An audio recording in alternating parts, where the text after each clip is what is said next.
Buenas noches a todos. Yo voy a coordinar esta reunión en forma invisible.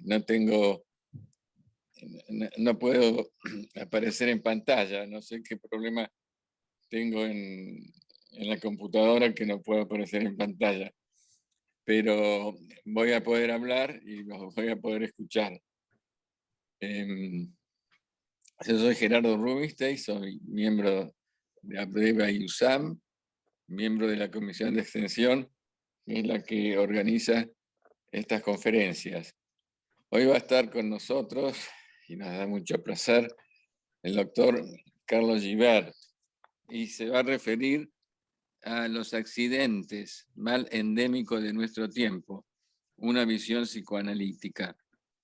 El doctor Gibert es médico, miembro de APA, es secretario de CIPEA, que es el Centro de Investigaciones de Accidentes, de accidentes.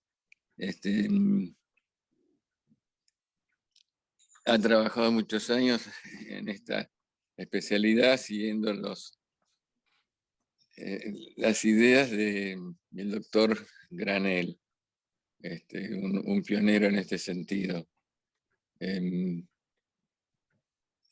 Nuevamente, repito, es un placer para nosotros que se ha prestado a dar esta conferencia sobre un tema tan interesante y tan de actualidad. Hemos tenido 2 terribles accidentes en estos días. Así que bueno, Carlos, tenés la palabra. Bueno, Gerardo, es un placer compartido, porque para mí también, por la larga historia que tenemos desde que yo comencé mi formación como psiquiatra. Allí nos conocimos en el Hospital Pirovano, y después hemos recorrido caminos bastante afines, vos en APDEVA, yo en APA, y para mí es un placer. En APDEVA tengo muchos colegas amigos, y es una institución que aprecio mucho, y además es también un placer poder transmitir un poco de las ideas que, como vos bien dijiste, nuestro querido maestro Julio Granel, que desapareció hace pocos años, gestó, inspirado en Freud, sobre una visión de alguna manera de un fenómeno que estaba un poco descuidado en la literatura psicoanalítica, que es el fenómeno de los accidentes. Yo, como deseo de máxima, me encantaría, quizás no tanto que se queden con toda la teoría, pero si les puedo transmitir que para los analistas el tema de los accidentes, y sobre todo lo que vamos a hablar, que es la conducta de accidentarse, es un campo riquísimo a tener en cuenta, yo con eso me doy por satisfecho. Entonces, vamos a hacer un recorrido, en principio, que empieza. A mí me gusta llamar a los accidentes, vieron que el título dice mal endémico. A mí me gusta llamarla una endemia blanca a los accidentes. ¿Por qué? Primero porque produce daños y muertes. Calculen ustedes que por año en la Argentina, más o menos, para que tengan una idea, equivale a la caída de un avión, de un Boeing de cabotaje de 150 pasajeros por semana. No es poca cosa la cantidad de muertos, como si se cayera un Boeing por semana. Y en ese sentido, la llamamos endemia porque convive con nosotros, es universal, y blanca porque no hay gérmenes. Les voy a contar una anécdota vivida por mí hace unos años, practicando deporte, específicamente tenis. Me tocó jugar con un colega al que yo no conocía, médico, que era cirujano plástico. Después de jugar, tomamos un café y charlamos un poco sobre nuestras actividades. Yo le dije que era psicoanalista, que me dedicaba a la accidentología, y él me dijo, así con cierta sorpresa, que él era cirujano plástico y reparador y que era jefe del departamento de cirugía de ALPI. Ustedes conocerán ALPI, que era un instituto, la Asociación de Lucha contra la Parálisis Infantil, que tuvo un papel protagónico en la epidemia de polio del año 56. Me invitó un día a conocer el instituto de ALPI en la calle Soler, y yo concurrí con mucho interés. Recorrimos las instalaciones, me mostró los pulmotores en aquella época. Dito, vos te recordarás los famosos pulmotores, sí, donde se ponían a los chicos con parálisis respiratorias, y me mostró los gimnasios para rehabilitar, y después pasamos a la sala de internación. Y me encontré con una sala donde había 15, 20 camas, una sala común, donde me llamó la atención todos los pacientes muy ordenaditos en sus camas, muy quietitos, con sus colchitas todas lisas, como que no, todo muy prolijo, que no es como la sala de los hospitales habituales. La sala de los hospitales eran más desprolijas, porque los enfermos se levantan, van, vienen, toman mate. Entonces, le pregunto ingenuamente a mi colega, le digo, estos muchachos, esta gente, estos pacientes son secuelas de polio. Me dice, no, dice, eso ya pasó hace muchos años, estos son accidentados de moto. ¿Y por qué estaban tan quietitos? Y bueno, porque tenían fracturas graves de columna, algunos parapléjicos, otros cuadriplégicos, una cosa, y por eso las camas estaban de lo más prolijitas. Esto, de alguna manera, me permite decir algo, que es la diferencia que hay entre lo que es la endemia de los accidentes y diferenciar de lo que es una endemia o una pandemia producida por un virus. Con el COVID nosotros lo hemos vivido. La diferencia grande es la falta de conciencia social, de que se trata de una enfermedad social en el caso de los accidentes, y a diferencia de que cuando aparece una pandemia donde está causada por un virus, hay una reacción social de toda la población en función de cumplir las medidas, de vacunarse, de tomar medidas preventivas. Eso lo hemos vivido todos. Con los accidentes, de alguna manera no pasa eso. ¿Y por qué no pasa? Porque no se consideran una patología. Los accidentes generalmente ocurren, son atribuidos a la casualidad, no se relaciona con patología mental. Quizá ahora, después de muchos años de escucharlo a granel, empezamos a pensar en eso. En el nivel individual no se consideran patología, pero cuando nosotros hablamos de la cantidad de accidentes a nivel social, nos están hablando de un estado mental muy particular de la población. Entonces, ¿cuál es el problema? La falta de conciencia de que es una enfermedad social. Esto es lo que determina esta falta de respuesta y que se sigan manteniendo. Somos los países que estamos al tope de la tasa de accidentes. Así que esto era un poco un comentario inicial que quería decirles para introducir el tema. A partir de ahora, vamos a hacer primero un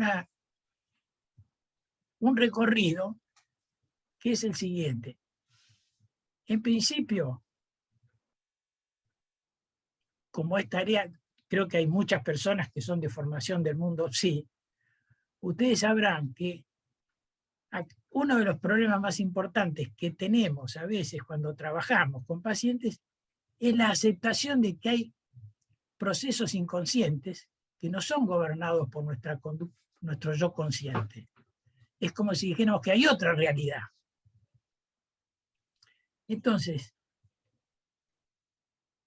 con los accidentes, para eso, para lograr que se acepte esta realidad de los procesos inconscientes, hay que vencer ciertas barreras, ciertos prejuicios, lo que nosotros en psicoanálisis llamamos ciertas resistencias. Con los accidentes pasa exactamente lo mismo. Primero, no es un tema, como decimos, que se incluya en general dentro de la literatura analítica. Generalmente los accidentes son producto de la casualidad o del azar. Otro tema que es poco atractivo, que es más interesante en historia de un proceso neurótico, de un proceso histérico, melancólico. Un accidentado no produce mucha atracción. La otra cosa es que pareciera que no hay nada que decir como analistas respecto del tema. Y un tema que no es menor es que el accidente nos conecta con sensaciones penosas ligadas a la muerte y a lo siniestro. Ustedes fíjense, ustedes transitan por la calle, vamos por la Panamericana, encontramos un patrullero, unas motos, una persona tirada en la autopista, y generalmente la gente tiene dos actitudes: o mira como perversamente, o directamente la mujer le dice al marido o el marido a la mujer: no mires, seguí de largo. Entonces, todos estos elementos hacen que tengamos que un poco vencer una resistencia inicial para entrar en este tema que no es fácil, y que, bueno, yo los invito a vencer un poco esas barreras para recorrer este camino que vamos a tratar de recorrer en la conferencia de hoy.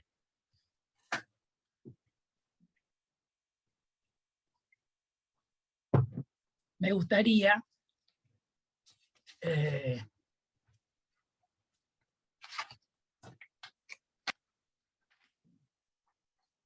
principio hacerle un poco de historia de por qué yo me dedico a este tema.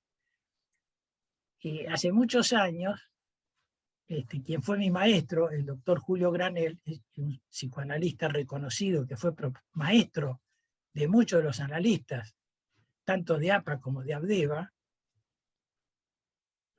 tuvo la inquietud de estudiar el fenómeno de qué pasaba en la cabeza de los accidentados.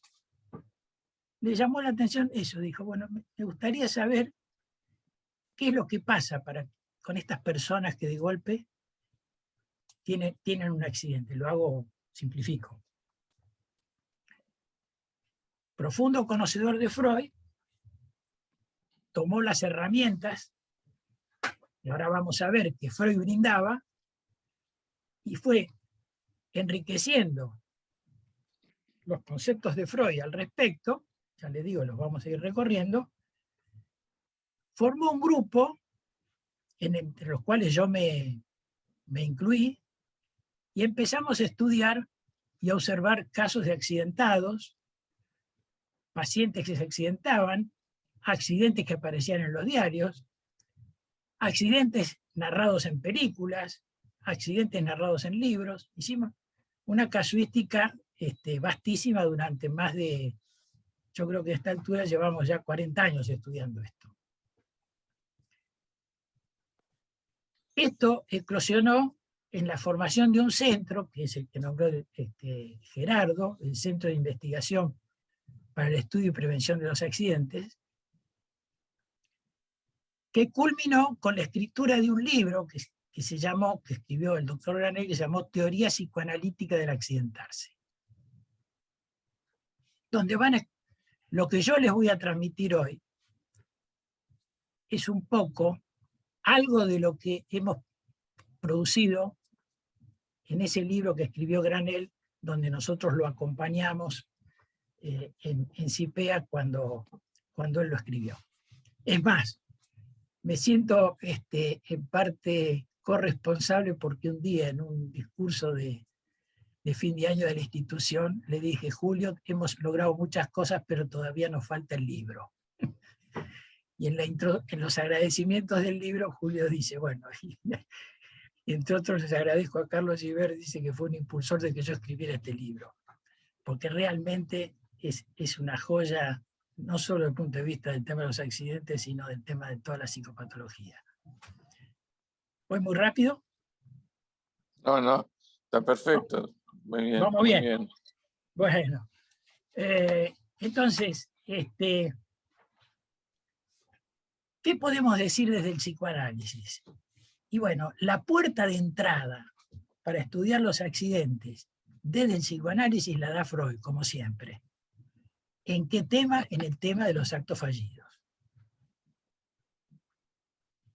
Pero no cualquier acto fallido, porque acto fallido, usted se acuerda, para los que tienen formación, que hay actos fallidos, están los lapsus, los olvidos, los deslices de la escritura, pero hay un tipo especial de acto fallido que se conecta directamente con los accidentes, que son los que llamaba Freud actos sintomáticos o casuales, también llamados actos de término erróneo. Ahora les voy a explicar, para los que no saben, de qué se trata.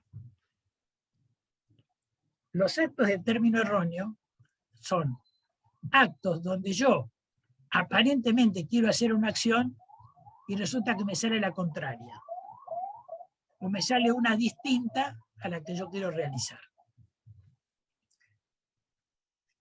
Un ejemplo es, voy a la casa voy a tomar mi sesión con mi psicoanalista y saco la llave como si fuera a entrar a mi casa. Alguna vez me pasó eso. Freud dice, bueno, seguramente ese movimiento equivocado tenía un sentido. Dice.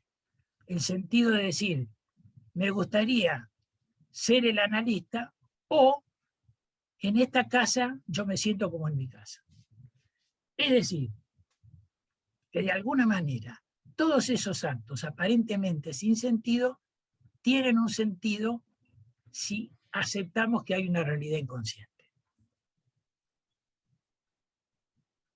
Dentro de los temas, de esas resistencias que tenemos que considerar, esto va también para las personas que no vienen del palo psicoanalítico, es que si nosotros tomamos la causalidad lineal, la causalidad de los hechos manifiestos, generalmente el accidente no nos compete.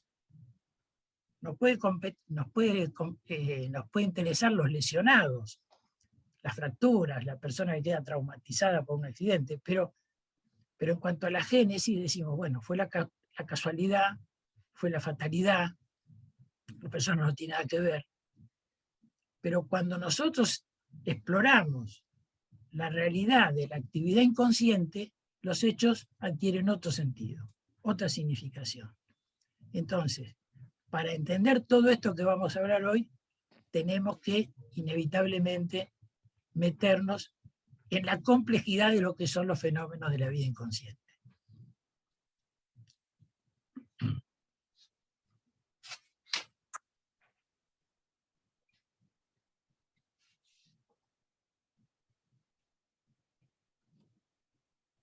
Vamos a seguir un poquito hablando de los actos fallidos, que todavía nos van a dar bastante más que hablar.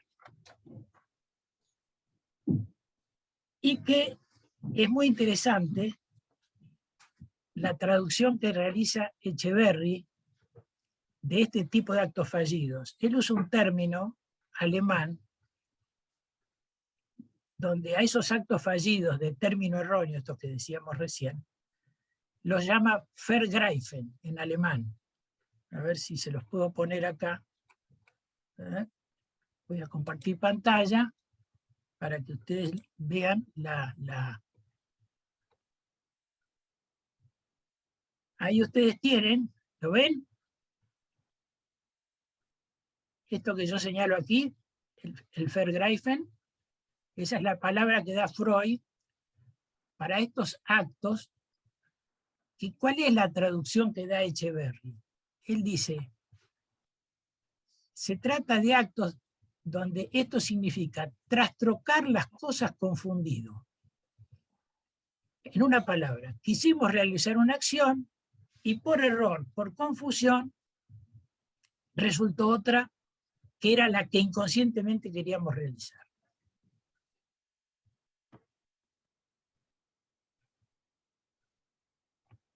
A ver si dejamos de compartir y volvemos para acá.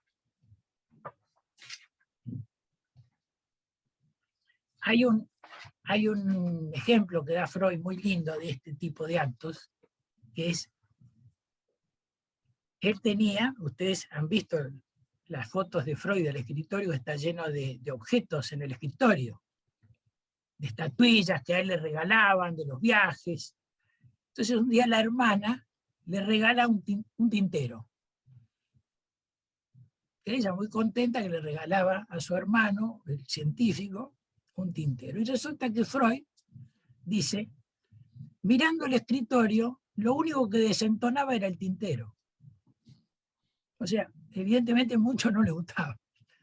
Entonces, en un momento, dice Freud, yo me suelo manejar con absoluta destreza porque nunca rompí ninguna estatuilla. Pero este aquí, que un día, no sé cómo, hice un movimiento y tiré la tapa del tintero y la rompí. Tintero de mármol. Razón por la cual terminó sacando el tintero del escritorio.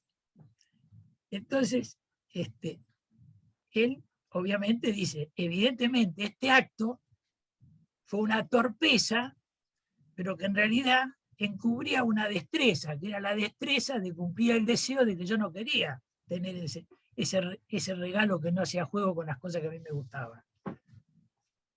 Bueno, esta idea de torpezas que encubren la destreza es lo que nosotros usamos para entender a todos los accidentes, haciendo las adecuaciones correspondientes en los accidentes más complejos. Pero la filosofía del sentido profundo del accidente sigue siendo la misma. ¿Quieren hacer alguna pregunta al respecto o se entiende el concepto?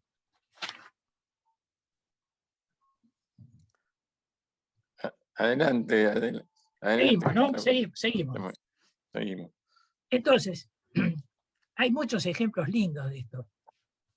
Por ejemplo, está el ejemplo de una mujer que en una fiesta, en la época de Freud, de la moral y las buenas costumbres, habrá tomado una copa de más y se puso a bailar el cancán arriba de una mesa. El marido, cuando llegó a la casa, le reprochó esa conducta impúdica y que lo expuso a la vergüenza, según él, a una situación vergonzosa, como la mujer bailaba el cancán. Iba a pensar la sociedad vienesa. Bueno, esto pasó. Al día siguiente, como si nada, la mujer sale a hacer sus cotidianos paseos en carruaje. Ella hacía paseos en carruaje en vez de salir con el auto, con el convertible. Entonces, curiosamente, hizo ¿cómo se dice? Colocar los caballos más briosos. Sale con su carruaje, los caballos se encabritan, pierde el control, la mujer se cae del carruaje, se rompe una pierna. Entonces, dice Freud, es evidente, dice, que por un lado fue un accidente, pero es evidente que estaba conectado directamente con la escena de la noche anterior. Dice. La mujer, dice, el reproche infligido por el marido hizo que ella no lo soportara, se cayó y se rompió una pierna en un acto de autocastigo. Pero además dice una cosa muy interesante, Freud, dice, el accidente, dice, representó una escenificación de la situación vivencial de esta mujer, como la puesta en escena. cosa que para nosotros, en la teoría más moderna de los accidentes, seguimos manteniendo. Los accidentes son una puesta en escena de situaciones que pasan en el mundo interno de la persona que se accidenta. Otro ejemplo más simpático, menos trágico, que da Freud, que es muy interesante, es un ejemplo donde una persona enuncia el propósito y la otra la actúa. Dos operarios están trabajando en un laboratorio en un problema de una presión de unas calderas, de unos equipos donde era importante la presión hidráulica del sistema. Parece ser que les llevaba mucho trabajo y los demoraba mucho, y uno de ellos dice, yo no tengo ganas de volver otro día por este tema. Bueno, tienen que volver al otro día. Entonces, cuando ponen en funcionamiento de vuelta los equipos para probar y empezar a hacer las correcciones, el otro operario que estaba con él tenía que abrir una llave para que el circuito de agua, tenía que cerrar una llave para que el circuito de agua poder trabajar. Este hombre, torpemente, en vez de cerrar la llave, la abre. Dice Freud, todos sabemos que las llaves se cierran hacia la derecha, él la abrió hacia la izquierda. ¿Qué pasó? Saltó el manómetro, saltaron la cañería, se rompió el sistema y se volvieron a la casa porque no se podía trabajar. Conclusión, muchas veces los accidentes son fenómenos coordinados interpersonales, donde una fantasía expresada por uno es actuada por el otro, ¿se entiende? Ese es otro muy lindo ejemplo. Después les voy a dar uno personal de mi colección de pacientes que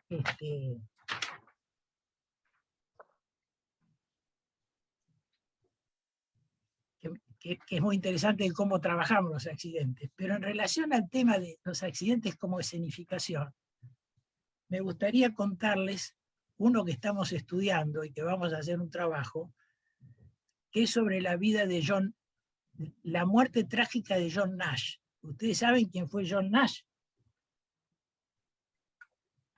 John Nash era el protagonista de Una mente brillante. Fue un premio Nobel que padeció un brote de esquizofrenia paranoide. ¿Te acordás, Gerardo? ¿Lo habrás visto la película? Sí, sí. Nash era un científico, un joven genio, que a los 21 años había hecho una teoría revolucionaria se llamaba teoría de los juegos, y a poco de hacer la teoría, no a poco, en realidad a los 30 años hace un brote de esquizofrenia paranoide, por lo cual inicia todo un viacrucis de internaciones, que rechaza él, se fuga, estuvo como 30 años excluido del mundo científico. Y el tema de Nash era un delirio paranoico que lo perseguían los rusos. Ustedes se acuerdan de la película donde trabajaba Russell Crowe. Sentía que los perseguían hombres de corbatas rojas, se creía que era el Papa, deliraba con que iba a ser emperador de la Antártida, de una megalomanía fantástica. Pero este hombre, afortunadamente por una acción bastante protectora de la mujer y de los colegas de Princeton, logra de alguna manera estabilizarse, pero muchos años después. Y consigue un empleo de bibliotecario en la Universidad de Princeton, y después progresivamente sigue haciendo algunas producciones, pero ya no era el genio que fue. Tardíamente le dieron el premio Nobel de Economía. 10 años después, le dan otro premio que es el premio Abel, que es el premio Nobel de Matemáticas. Porque no hay premio Nobel de Matemáticas. El Nobel de Matemáticas se llama premio Abel, que se da en Noruega. El otro se da ¿cómo se llama? En la capital de Suecia. Bueno, Copenhague, no. En Estocolmo. Estocolmo. Bueno, lo interesante es que este hombre tenía una megalomanía tal que no aceptaba, y era una herida profunda, que los premios fueran compartidos. Porque él se sentía que el genio era él. Entonces, para él un premio compartido no era un premio. Este aquí, que recibe el premio, el último, el de no hace muchos años, el premio Abel, y se lo ve caminando a recibir el premio con su jaqué, supuestamente compensado ya el hombre, no con un brote psicótico, pero con la mirada media perdida, va a recibir el premio, no estaba para nada eufórico, para nada, lo recibe casi automáticamente, junto con otro matemático americano. Y en el viaje de vuelta, viajan los dos premiados, viajan a Estados Unidos de regreso. Vivían cerca de Nueva York. Resulta ser que el avión, por razones de programación, llega 5 horas antes de lo que había sido el plan original. Por lo tanto, no había nadie esperándolo en el aeropuerto, a él y a su mujer. Pero sí estaba la hija del otro científico, que sí lo estaban esperando porque se había comunicado la hija con los padres. No olvidemos que Nash, por esas características de ser un psicótico compensado, tenía bastante esquizoidea, así que se ve que no se había comunicado para decir que el avión llegaba antes y que alguien lo esperara. ¿Me van siguiendo el relato? Sí, sí. Perfecto. Entonces, la hija del colega premiado le ofrece llevarlos. Nash rechaza esto, rechaza el ofrecimiento y toma el primer taxi que encuentra. Aquí, que en el camino de regreso, el taxista pierde el control del auto, se va al otro carril, embiste un auto, se va al guardrail, se abren las puertas y salen expulsados el matrimonio, Nash, que venía atrás, y no el conductor. ¿Saben por qué? Porque los Nash no tenían colocado el cinturón de seguridad. Cosa rarísima en Estados Unidos, que además están multados, se multa con multas muy grandes si no se pone el cinturón. Pues ninguno de los dos, esto lo dice la crónica, no lo digo yo, lo dice la crónica policial. Entonces,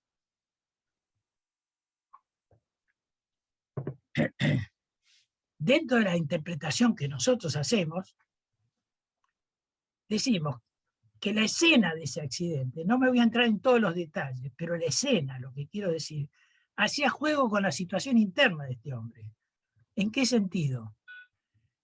El hecho de ser premiado a Nash lo colocaba nuevamente en el camino de tener que ser cuerdo. Y Nash creaba cuando estaba loco, porque él decía, mis ideas, cuando lo reporteaban le decían, las ideas científicas me vienen del mismo lugar de donde me hablan las voces. ¿Sabías eso, Gerardo? No, la verdad, no. Conozco la película, sí, pero estos detalles no los conozco. Bueno, eso está en un documental, un documental sobre la vida de él, que después le voy a pasar el link, que está hecho sobre una biografía que hizo se llama Silvia Nazar, una biógrafa, donde describe esto, dice, las voces me vienen del mismo, las teorías me vienen del mismo lugar donde me vienen las voces. Entonces, era un tipo que la cordura le caía mal. Entonces, lo que nosotros decimos es que el fastidio por no ser el único, porque fue nombrado, tenía que compartir el mío con otro. La obligación de ser cuerdo la megalomanía que no tenía límite, porque iba a ser emperador de la Antártida. Frente a toda esta situación nosotros decimos, no aceptó ninguna atadura, no se puso el cinturón, que tiene que ver con aceptar los límites, y el auto se va de carril, ¿eh? También un escenario donde no se respetan los límites, y el guardrail, que es otro elemento contenedor, también es atacado. ¿Se entiende la idea de lo que es la escenificación de un accidente en relación al mundo interno? Les agrego esto como pequeño detalle. El conductor que manejaba el auto hacía poco que manejaba taxi, porque era un conductor de camiones de helado, y había dejado de conducir camiones de helado para manejar un taxi, con lo cual nosotros pensamos que en la autopista manejaba el taxi como manejaría el camión, pero no manejaba un camión, manejaba un auto. ¿Cuál fue el final? ¿Cómo termina la historia esa? Y se mueren Nash y la mujer. Ajá. Se matan los dos y el taxista tenía el cinturón puesto, no le pasa nada, va a tener un bullón. Quedan los dos tirados, aplastados, creo que abajo del auto. A nosotros lo estudiamos al caso a raíz de la muerte por accidente. Ahí Julio dice, miren, tenemos un caso interesante. Dice. Y además, como Julio era un experto en Bion, empezamos a estudiar también la relación entre psicosis y creatividad. Uh-huh. Pero en este caso era... Este es un caso de tercera, porque fue producido por el taxista. Bueno, justamente, bien, buena observación. Sí. Lo que pasa es que ahí, Gerardo, empieza otro tema, que son ¿viste cuando hablamos hoy de fenómenos coordinados, sí. donde uno induce al otro? Sí, el tipo del manómetro. Sí. ¿Eh? Sí. Seguí.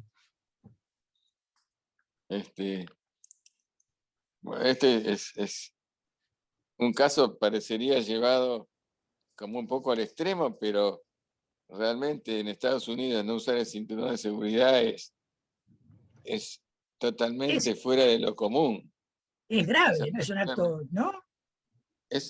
Bueno, yo aprendí a usar cinturón de seguridad en Estados Unidos y vine acá a la Argentina y me sorprendía que nadie usaba el cinturón de seguridad.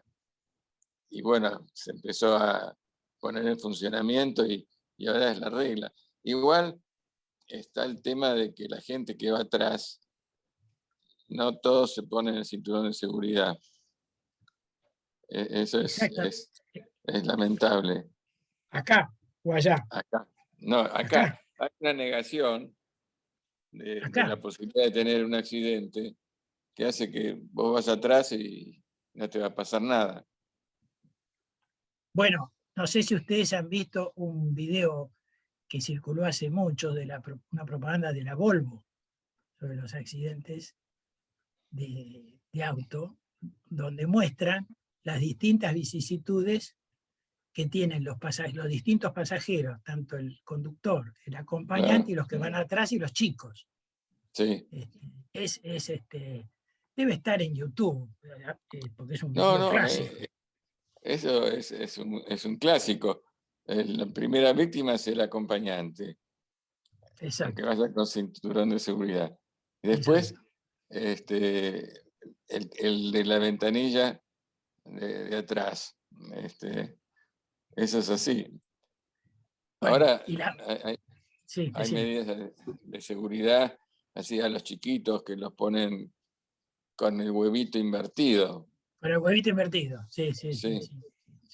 Pero lo cierto es que evidentemente algo tiene que pasar en la cabeza de una persona que es un premio Nobel y todo eso, porque tampoco la mujer, que no era psicótica, tampoco se puso. Sí. Fue víctima también, arrastrada. También, porque tenían una relación muy simbiótica los dos. Es interesante la historia, sí, era una relación muy simbiótica. Seguro. Ahora, lo interesante de esto es lo que son las inducciones, porque muchas veces los que hemos viajado en taxi, a veces se producen fenómenos en los taxis que son muy interesantes en la interacción con el conductor, donde el tipo escucha una conversación y si la conversación a veces es de cierto tono conflictivo, el tipo, uno nota que a veces el conductor no dice, dejen de discutir o qué sé yo, pero se trastorna en el manejo. Esto es, digamos, es una moneda corriente, la interacción de los estados psicológicos dentro de un auto. También la cantidad de horas que manejan, que hace a que la gente esté absolutamente agotada, cansada, manejar 12 horas seguidas, es Bueno, la propensión al accidente. y bueno, Y el otro día, este hombre que hoy anunciaron su muerte, el taxista que atropelló a las 3 sí, chicas francesas. sí, la francesa. Bueno, Sí, ahora después vamos a hablar un poquito, no del caso en sí, sino de qué pensamos nosotros en relación a eso. perfecto. Lo voy a tomar. No lo he estudiado, pero sí en relación a cuando hagamos lo que pensamos nosotros de los ingredientes que hacen al accidente, ahí vamos a encarar ese tema. Bárbaro. Lo cierto, entonces, como resumen de todo esto, que tanto los ejemplos que da Freud como los innumerables que hemos tratado nosotros observamos que los accidentes están gobernados por una intención inconsciente. Inconsciente, por favor, no estoy hablando de una intención consciente, porque es algo que siempre es un deslizamiento que siempre se produce, que parece que uno dijera que los accidentes es culpa nuestra, tiene que ver con el funcionamiento inconsciente, con lo que se llama la intencionalidad inconsciente, no consciente. Y hay dos frases que decía Julio, que son muy lindas, que dice, es la torpeza que enmarcara la destreza del funcionamiento del yo inconsciente. Esto en la vida cotidiana, ¿cómo se expresa? Cuando dicen, ni que lo hubiera hecho a propósito, lo hubiera logrado tal efecto. Dicen, ni que lo hubiera hecho a propósito. ¿Viste? Dice, qué puntería. Bueno, Claro. ¿eh? ¿Qué te reís? Sí. Eso es así, sí. Es así, es así. Sí. Después, las situaciones donde se salpica la copa de champán de la persona que no se quiere, o al revés, o de la persona que de alguna manera a uno le gusta, no es la primera vez. Eso en las reuniones es, es muy común, ¿no?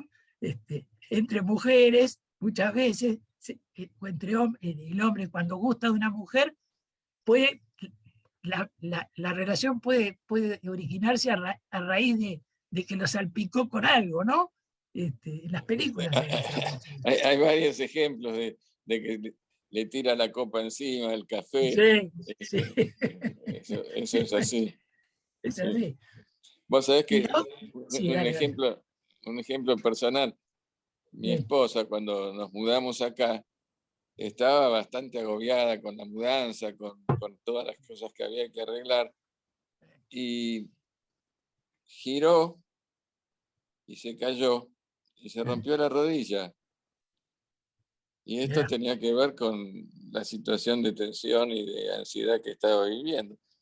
Pero fue clarísimo que tenía que ver este accidente con una situación intrapsíquica. Bueno, no quiero competir con Pelusa, pero te voy a decir que cuando nosotros nos mudamos, después que habíamos terminado de acomodar todas las cajas, nos fuimos a jugar al tenis con mi hijo. Y yo me rompí el tendón del sóleo. ¿Te acordás? Ese ligamento finito que está en la pierna. Sí, finito, pero que duele muchísimo. Bueno, y mi Es mujer un sí. chiquetazo. Bueno, la Es un consecuencia fue, latigazo, sí. eso es un latigazo. Bueno, la cuestión es que yo, el día siguiente, que era la mudanza, estaba sentado en una silla porque no podía mover. Mi mujer todavía me lo recuerda. En la Galicia. Todavía me lo recuerda. Bueno, eso tiene que ver con las situaciones de cambio entre las cuales están las mudanzas que vamos a charlar Claro. dentro de un minuto. No, y la otra cosa que es interesante, el otro concepto que es interesante, es que Julio decía, la causalidad interna, decía, la facilitación interna va en busca de la casualidad externa. Ajá. O sea, la causalidad interna, la situación interna, cuando es muy intensa, va a buscar la ocasión externa. Es parecido al que está con un conflicto y se quiere pelear con alguien, Sí, que va a buscar seguramente la ocasión para cualquiera sea. sí, Bueno, así funcionan muchas veces los accidentes. sí. Yo Sí, Gerardo. pensaba en los accidentes de moto que vos viste en esa sala. Sí, Realmente, a veces yo pienso si funciona el instinto de muerte, si es, digamos, representable, porque la gente y los motociclistas te pasan por la derecha, te pasan por un costado, te pasan por delante, van a todo lo que da. Realmente están jugándose la vida.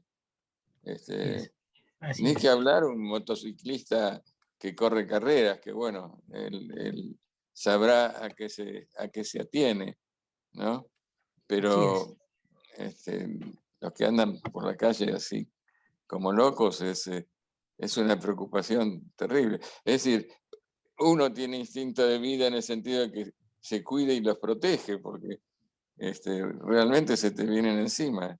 Totalmente.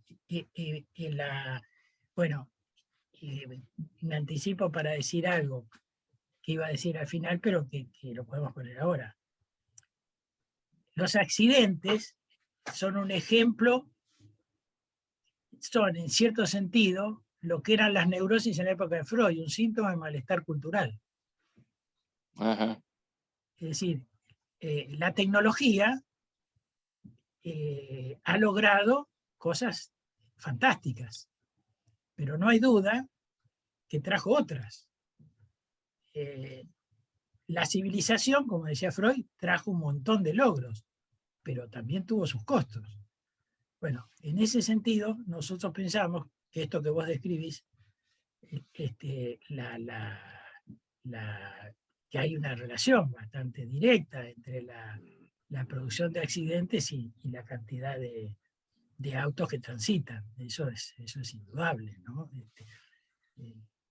Así que aprovecho para señalar eso, que para nosotros es un síntoma de malestar cultural, ajá. el accidente. Ujú. Como lo era la neurosis cuando escribió Freud en la época del 30, ¿no? Entonces, lo que decíamos entonces que los accidentes no son casuales, siempre se busca la oportunidad para realizarlos del accidentarse, tienen un sentido y también tienen un sentido simbólico, porque de alguna manera los objetos comprometidos, de alguna manera, no como los símbolos verbales, por supuesto, no como los símbolos más logrados, pero a la manera de jeroglíficos, nos traducen algo de lo que pasa en el mundo interno del paciente. A mí me gusta decir, un poco me adelanto algo, pero lo introduzco ahora cuando hablamos de esto, que el accidente es una especie de Roger que hace el accidentado. Ahora lo explico. El Roger, ¿qué es? Es una persona, Roger, que hizo unas manchas azarosas, ¿se acuerdan? Dobló Sí, la y esa, mariposa. la mariposa, y a través de las asociaciones que presenta el paciente cuando la ve, va haciendo las interpretaciones que las clasifica y bueno, tiene una alta precisión el Roger para situaciones del mundo interno. Mi forma de traducir esto que acabo de decir del accidente en ese punto es que la persona en el movimiento expulsivo genera una escena que para el que está acostumbrado a leer accidentes, como dije en el caso de Nash, vamos a tener datos riquísimos de lo que pasa en el mundo interno del paciente, de lo que estaba pasando.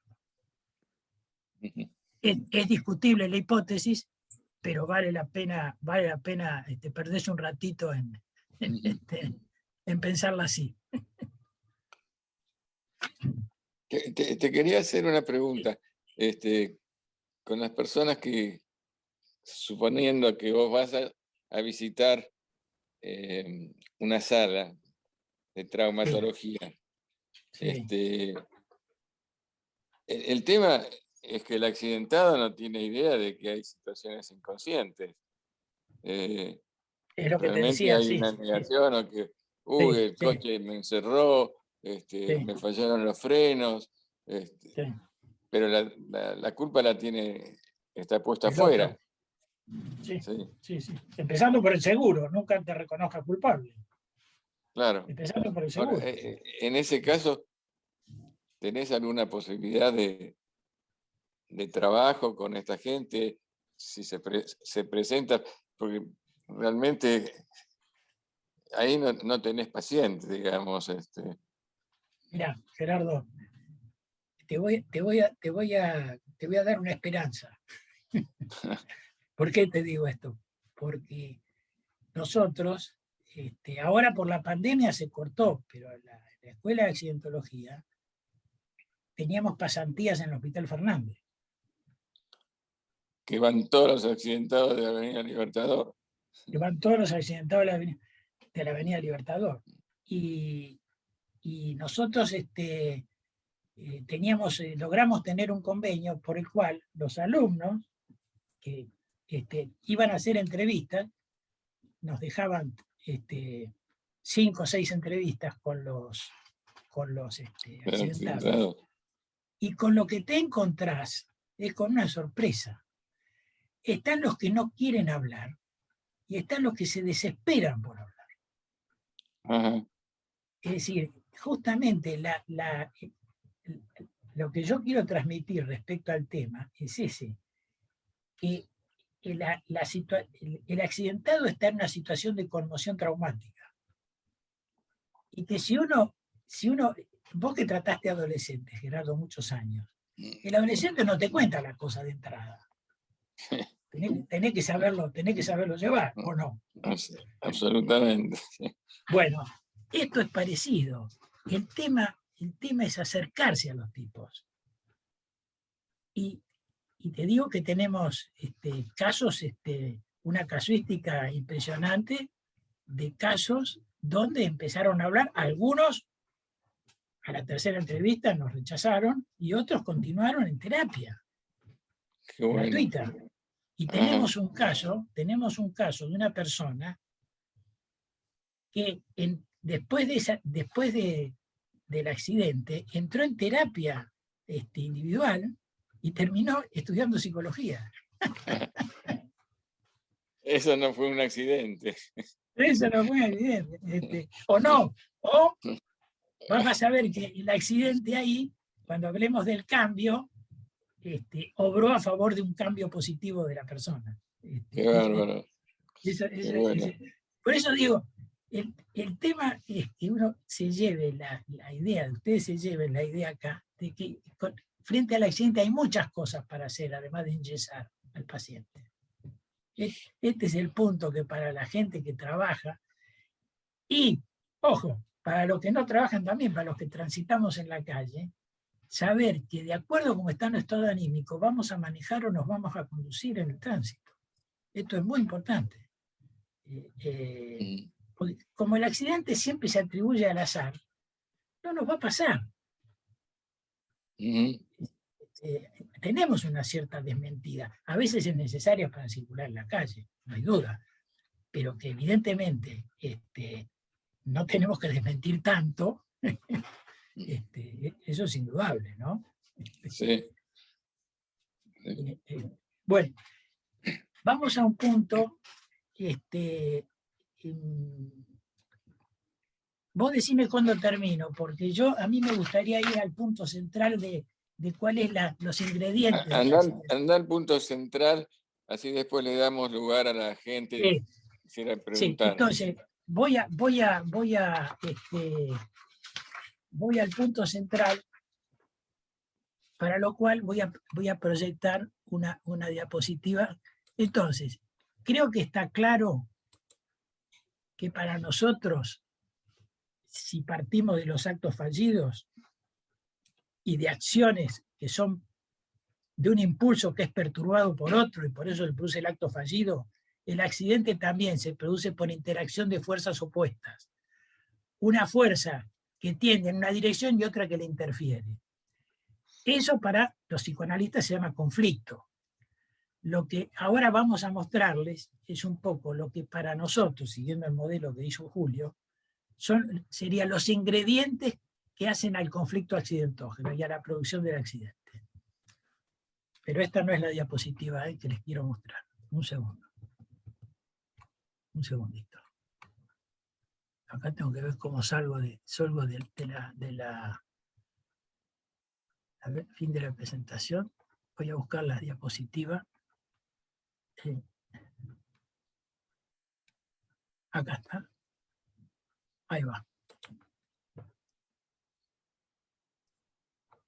Bueno, fíjense. Ingredientes del conflicto accidentógeno. Primero, factores concurrentes o facilitadores, reflejos protectores y fantasía inconsciente de accidentarse, lo que a mí me gusta decir el virus del accidente, que es una condición necesaria pero no suficiente. Es necesario que esté esto, pero no es suficiente para el accidente. Y las crisis de cambio vitales, que son situaciones específicas. Estas son las de cuidado. Respecto a los factores concurrentes y facilitadores, voy a pasar a la siguiente. Perdón. Fíjense, acá voy a decir algo escandaloso, Gerardo. Son no necesarios, no suficientes y no específicos. El mal estado de la ruta, la mala señalización, las situaciones específicas de los protagonistas, como enfermedades, alcoholismo, drogas, si bien pueden constituir causas inmediatas y pueden producir el accidente, son causas inmediatas, pero no incluyen el conflicto accidentógeno de base. Vale decir, el señor que tuvo el infarto y atropelló a las mujeres francesas, no hay duda que la causa inmediata fue el ACV o la situación del infarto. Pero lo que nosotros decimos es, ¿qué pasó con ese señor que se subió al auto en esas condiciones? Desconocía esto. Toda esa parte queda sin investigar. Esa parte es la que nosotros investigamos. No como agente de seguro, sino como explorador de la conducta humana. Sí. ¿Se entiende? Sí. Entonces, sí, decís, por favor. No, en lugar de la chica francesa que murió, esa realmente fue una víctima absoluta. Bueno, sí, como un participante pasivo. Un participante pasivo, decís vos. Como que, sí, totalmente, bueno. Porque cruzó la calle en la cebra, venía contenta con sus amigas, no había motivos aparentes. Fue una víctima realmente, parte de los accidentes, digamos, las víctimas que producen los accidentes, como este señor que iba a 150 en Libertador y mató a 2 personas. No, seguro, eso sin duda. Lo que sí te voy a decir en relación a... Yo digo siempre una frase que es la siguiente. Cuando cruces con las rayas, por el paso cebra, por las rayas blancas, y con el semáforo de tu parte, igual mirá para todos lados. Porque si te atropellan, vos tenías razón, pero te atropellaron. Absolutamente. Bueno, acá hay poca educación vial. En otros países vos ponés el pie en la cebra y los autos frenan. Bueno, por eso, pero en todo caso podemos decir que esta chica desconocía la conducta vial nuestra, ¿no? Claro. La piba. Sí. Pero desgraciadamente yo digo así, medio en solfa, pero es así. vos cruzás por la línea, vos cumplís las reglas, pero mirá para todos lados porque es un país que no las cumple. Sí. Entonces, cuando decimos que no son, que son factores facilitadores, que a veces con estos factores solo alcanza, lo que queremos decir que muchas veces los accidentes se producen estando todos esos factores en orden. O también decimos, no todos los alcoholizados se accidentan, porque también se accidentan tipos lúcidos, no todos los que se drogan se accidentan. Si el momento y las circunstancias del accidente implican, nosotros decimos, que se tiene que agregar dos elementos más, que son estos que yo estoy diciendo ahora. Por un lado, paso al otro elemento, y lo puse antes, que es la fantasía inconsciente universal de accidentarse. ¿Qué quiere decir esto, Gerardo? Esto es una especie de petición de principios de la teoría. Nosotros pensamos, siguiendo un poco a lo que pensaba Julio, que las experiencias, que es en realidad el modelo freudiano de la serie complementaria, en cierto sentido, que las experiencias de accidentes onto y filogenéticos en las distintas especies generan un pattern, como un archivo de memorias a las que se acuden en la conducta de accidentarse. Eso nosotros pensamos que está en todos, por eso decimos, que yo digo que es como el virus, está latente en todos, pero se detona en algunos, pero se necesita que esté. Solo no alcanza.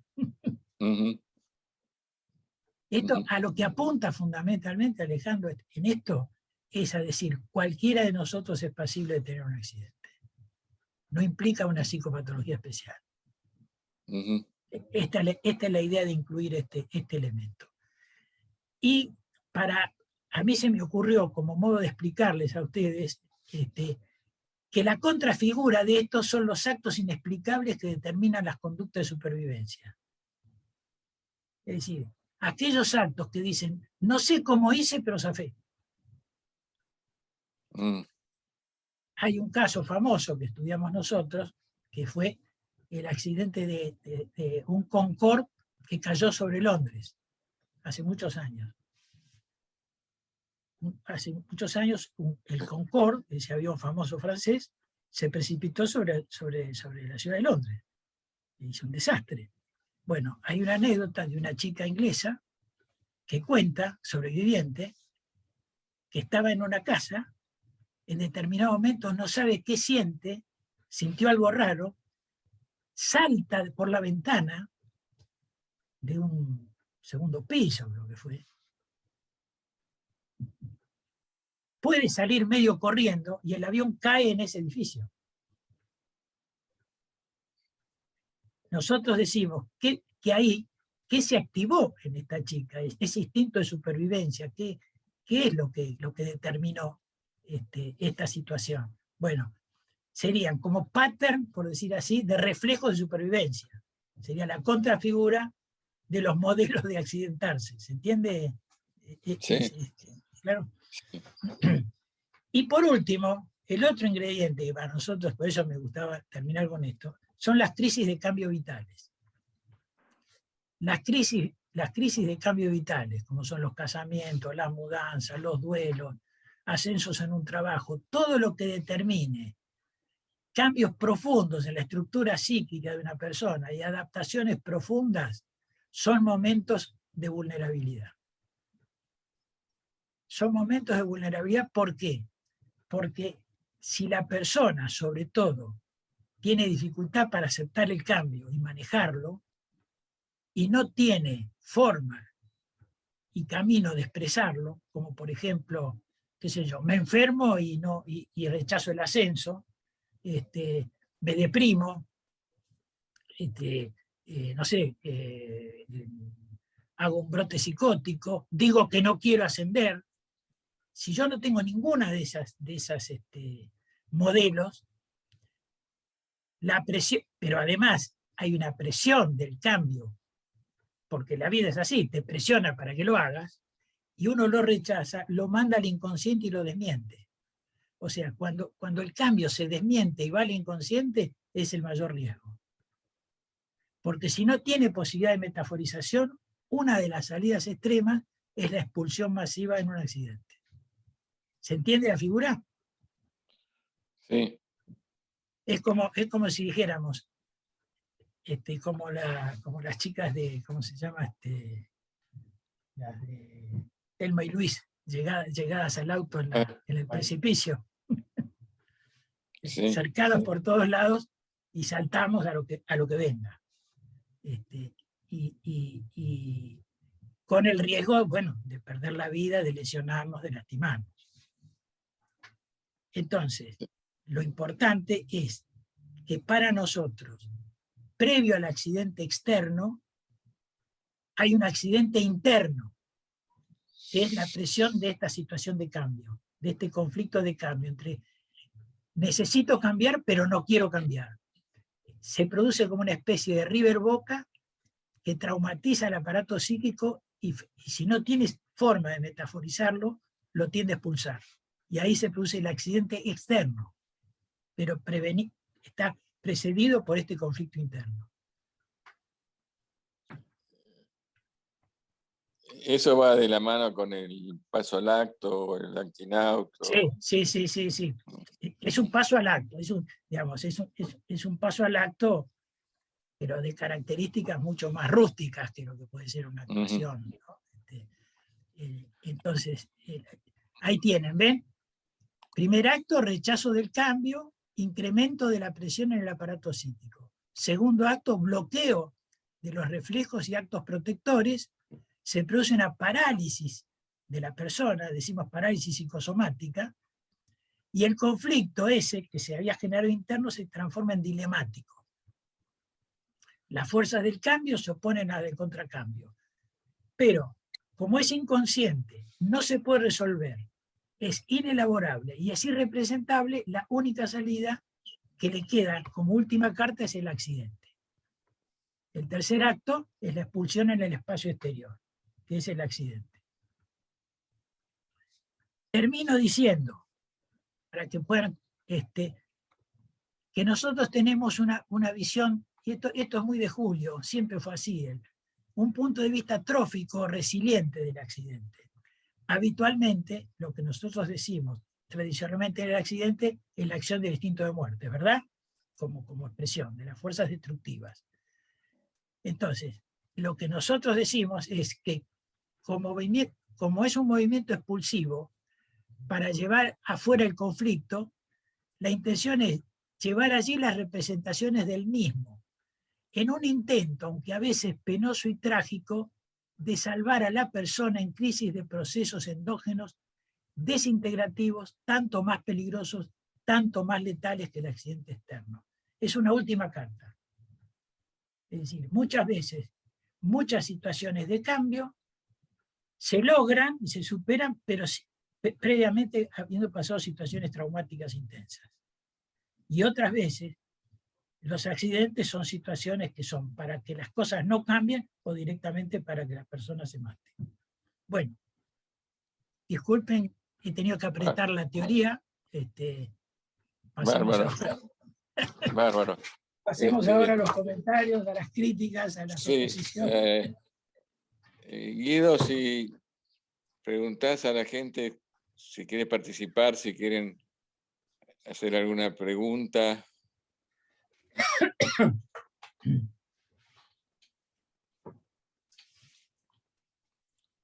Guido, ¿nos escuchás?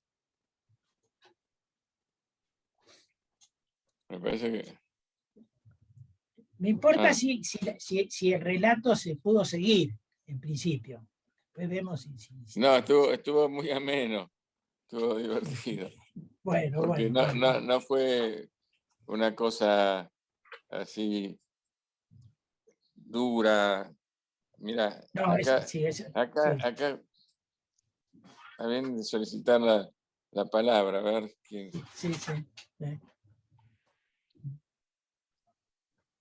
Sí, también pueden si tienen asociaciones al respecto, situaciones que hayan pasado, sí, que quieran comentar, que nos lleven a abrir un poco A ver.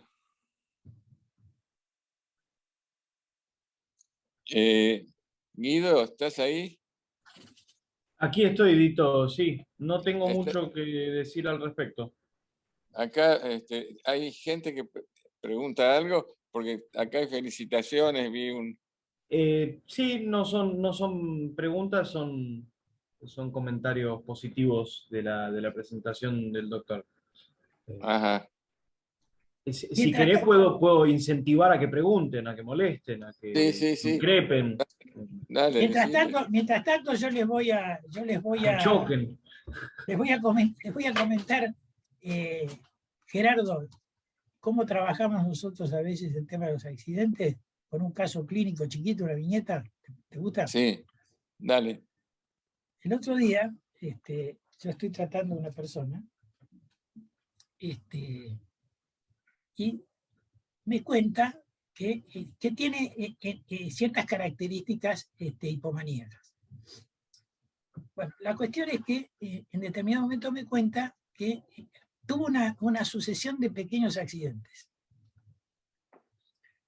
El más importante de ellos es que se lastimó un dedo con una herramienta de trabajo, que afortunadamente una herramienta peligrosa, que no logró ser nada más que una pequeña incisión Herida. en el dedo mayor, sí, le tuvieron que dar 2 puntos, pero podía haber sido esas máquinas, viste, de carpintería que son Epa. peligrosas.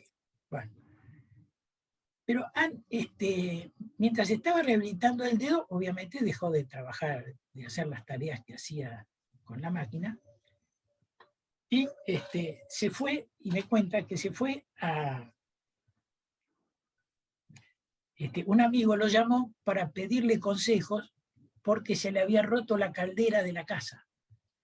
Entonces el tema era cómo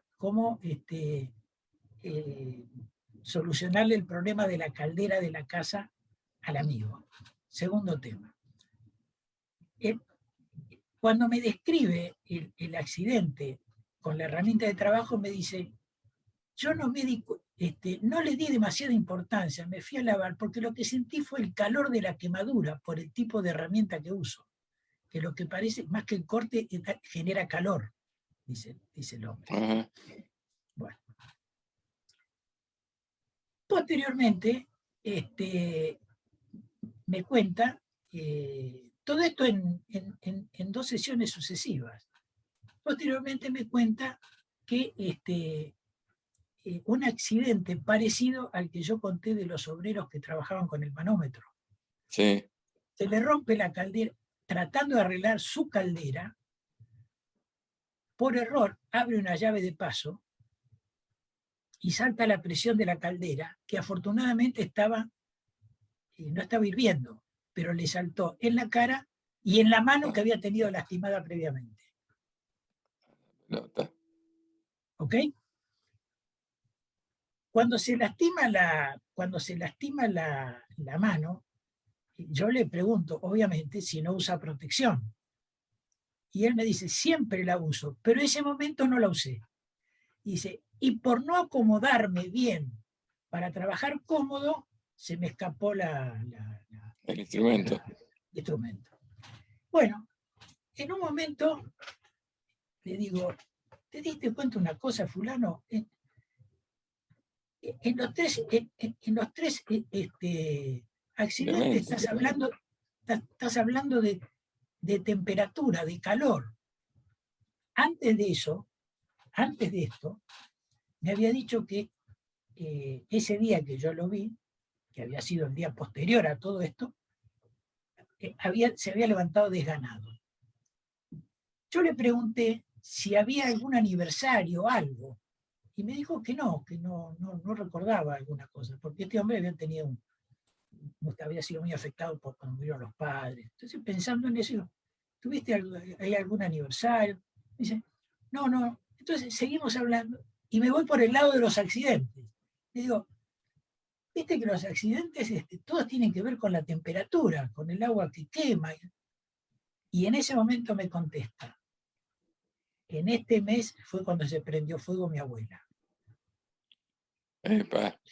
Yo tenía 21 años y mi abuela tuvo un accidente en el cual se prendió fuego y yo estuve yendo a visitarla al Instituto del Quemados durante mucho tiempo. Todavía tengo el olor de la quemadura. Esto abrió toda una serie de asociaciones riquísimas. Si yo me quedo solamente con el daño y le digo, che, te estás tratando de joder, te estás tratando de castigar, me pierdo todo esto. No cuento más porque tiene que ver con la discrecionalidad de un material clínico. Pero quiero mostrar un poco cómo fue la forma como este hombre me comunicó como si fuera un sueño estos actos fallidos, estos accidentes que yo tomé y le fuimos encontrando un sentido. Me parece una linda forma para ilustrar. No, es muy impactante porque llegar a esos niveles de... Bueno, esto es asociación libre más realmente una situación traumática que este muchacho tenía, ¿no? Te lleva mucho tiempo de análisis, porque esta es la segunda sesión, haber hecho estas asociaciones. No, espera, Gerardo, no. Lleva un año de tratamiento. No, a la segunda sesión de los accidentes. No. De todas maneras, es impresionante. Igual es impresionante. Es impresionante, realmente. Doctor Gibert, tenemos, bueno, entre comentarios positivos, de agradecimiento, de felicitación, tenemos 2 preguntas. ¿Cómo están las manos para atajarlas? Vamos a tratar, a ver. Bueno, vamos la a ver. primera es de Juliana, sin apellido, Juliana, que dice, súper ameno e interesante para ablandar un poco el campo. Y después la larga. Me surge la duda del predominio de la represión o más de la desmentida en relación a los accidentes. Y si tenés una mano libre todavía, te tiro la otra. ¿Sí? Sí. Lucila Santamaría dice, la palabra accidente remite al azar, a lo que ocurre y no es querido, no siendo responsabilidad personal. Tal vez, si usáramos la palabra siniestro, como se hace en lo legal, ¿quedaría más ligado a una posibilidad de determinismo inconsciente? Eso es lo que tengo. Sí. Pregunta. Bueno, muy bien. Primera, vamos a Juliana. Cuando yo hablé de represión desmentida, básicamente apunté al rechazo por distintos mecanismos de una situación de cambio. O sea, de esto no... O sea, es importante entender lo que es una situación de cambio trascendente. Por ejemplo, recuerdo que un paciente, una vez, lo hicieron abuelo, todo legal, ¿no? Pero era un hombre con mucha dificultad, con poca cintura para dejar el lugar de pater familia. Y entonces uno de los hijos un día, la mujer tuvo familia y nació un hermoso nieto. Este hombre me describió que cuando fue al sanatorio a visitar nieto. a la pareja y al nieto, me dijo que tuvo una especie, yo lo voy a describir con términos psicoanalíticos, tuvo como una sensación de despersonalización, porque dijo, no sabía dónde ponerme. ¿Cómo no sabía dónde ponerte si eras el abuelo? O sea, como que no encontraba el lugar en su cabeza donde ponerse en esa escena, porque para él era siempre él, su mujer y los hijos. Pero la nuera y otro hijo, y él dejar de ser padre, parece que le trastocaba toda la estructura psíquica. Este hombre, en ese tiempo había desarrollado una depresión que tenía que ver con que con que lo habían jubilado de un empleo importante. Entonces estaba en toda una crisis, por un lado, de pérdida de trabajo y de salir del circuito laboral activo, y de ahí en más tenía que rebuscárselas con otra cosa, y por otro lado, esto de la abuelidad, que lo ponía como diciendo, lo sacaba del lugar del pater familia, ahora era su hijo el padre. Bueno, este hombre no hizo un accidente, pero hizo un desprendimiento de retina. Y creo que se salvó de tener accidente porque, porque este hombre se deprimió mucho, incluso tuvo que ser medicado. Estas crisis, cuando tienen una salida depresiva, generalmente el accidente se desactiva, porque tiene una forma de salida, la situación interna. Entonces, no es bloqueada como en el caso de los conflictos que van a derivar el accidente.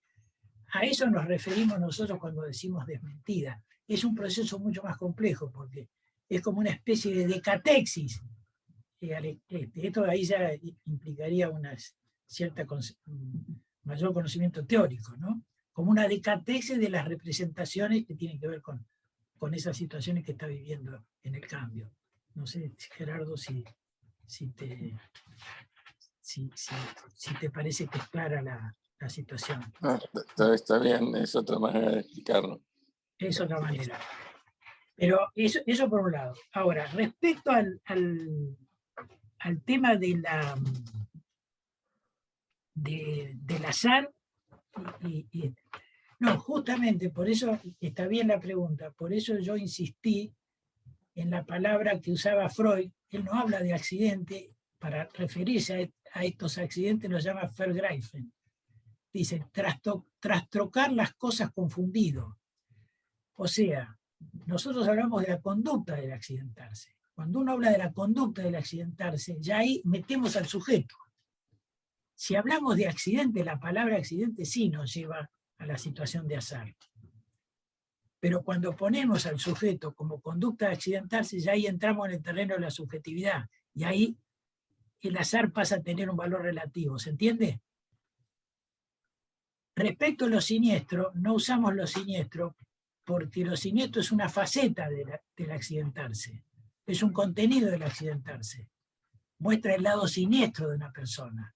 Pero no habla de otros elementos, como son a veces los elementos eróticos. A veces el accidente es la única manera de elaborar un cambio.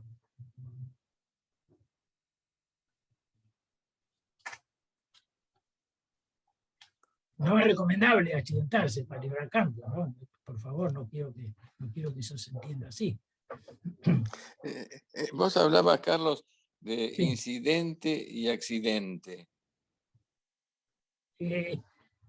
No, pero lo podemos, puede ser que en algún momento en nuestra charla yo hoy no lo nombré, pero sí. El incidente tiene más que ver con por ejemplo, con una persona que discute en la calle un conductor con otro. Tuve un incidente, porque el tipo se adelantó, suponete. Ajá. Ahí no hay colisión. El incidente es más una cosa verbal, por lo menos en la concepción, digamos, más del uso vulgar del término, ¿no? No hay trauma, es más una vicisitud, que puede ser una discusión, ¿no? El problema es que a veces el no incidente termina en accidente. Sí. Sí. No discuten, pero chocan. Así es. Guido, ¿hay alguna pregunta más? Nada por aquí, nada por allá. Bueno, siendo las 10, Bueno, sí. Vamos a dar por terminada esta lindísima charla, muy amena, como han dicho algunos de los participantes. que fue muy informal, muy grata y muy ilustrativa. Básicamente no se perdió el eje de qué es lo que vos traías como trabajando en el tema de accidentes, trabajando profundamente y, bueno, haciendo toda una especialidad que en general no es muy tenida en cuenta, pero, Sí, eh, exacto. pero que realmente es una súper especialización que tiene lugar, realmente tiene un lugar enorme. Mira, acá van llegando mensajes de muchísimas gracias, de muy entretenido, muy agradable. Así que, Carlos, te queremos agradecer muchísimo esta participación. Yo también. Fue muy coloquial, ¿Eh? muy Y bueno, charlada, es la idea, muy de amigos. es la idea.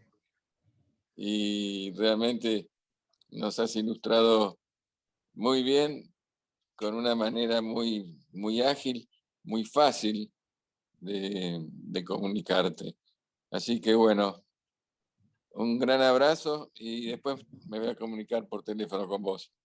¿Ok? Bueno, yo aprovecho, yo les agradezco a ustedes la invitación y la posibilidad de difundir estas ideas, dejar el mensaje ese de que nos cuidemos cuando andamos medios torcidos, Sí, y siempre pensemos que detrás de todo accidente algo está pasando en ese momento en la circunstancia existencial del sujeto. Esto para las personas del mundo sí va a ser de mucha utilidad. bárbaro. Muchísimas Bueno, gracias, Carlos. bueno, Claro, nos hablamos. agradecido, nos hablamos. Adiós, ¿Cómo no? adiós. Un abrazo. Un abrazo. Chao, querido.